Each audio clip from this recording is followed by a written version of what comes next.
I got a feeling that today's gonna be a good day.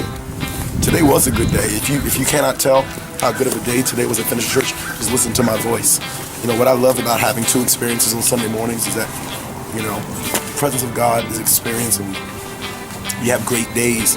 But not only that, you know, God gives the same information sometimes a little more, but sometimes in different ways. You know, we have a church with both unchurched people and church people. We always say we're a good balance in between. So it's just different things will happen. And by the end of that first experience, the preacher has showed up. It was great, and then also the teacher. So it was great to be able to just flow in different ways. And today was just great. Today was God just addressing the house of His glory.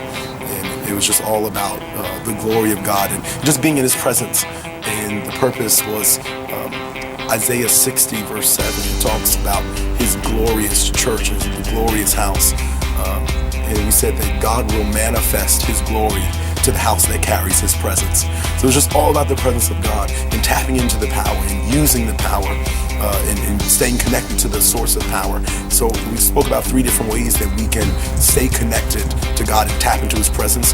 3 P's.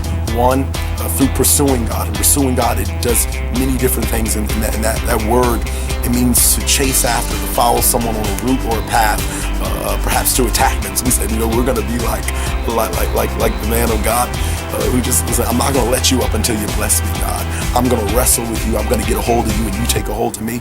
2, to get into the presence of God, we got to pray. And we looked at from Exodus, I believe it was chapter 33, and how Moses prayed when God told him, listen, my presence, I'm not going to go with you. You take the children over here into this land, but I'm not going to go with you. But I done sent the angel before you guys to drive out the Amorites, the Canaanites, the Hittites, the Hivites, the Jebusites, and the something-ites, Automites.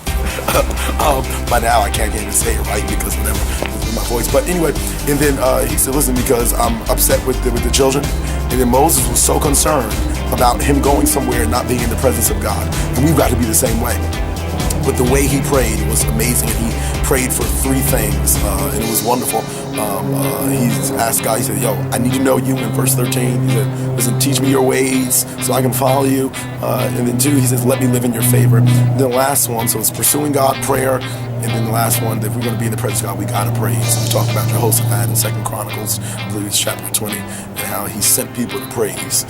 And they were praising the Lord, and the enemy began to war at each other. So whatever has us bound, because we're talking about the year of the Lord's release, whatever has you bound in this season, we just believe, and at least for us, we believe that whatever has us bound, those things have got to take their hands off of us. And we begin to praise God. We tap into the presence of God, that God will release His glory and manifest His glory to the house that carries His presence. And that if you're dealing with chaos and confusion, when you open up your mouth, begin to praise God, chaos and confusion will begin to war against one another. Lack and poverty will begin to cut each other's throat because we have now operated, and we're operating in the presence of God. So I can't hardly speak because 1, I have that voice now, and 2, it's cold. It's like 18 below out here. God bless you. Come and see us next week. Yo, it's going to be awesome. We got Pastor Jose Vargas, Pastor Thomas Ransom. They're going to be here. Jump 2014 release. So be released. I got a feeling today's gonna be a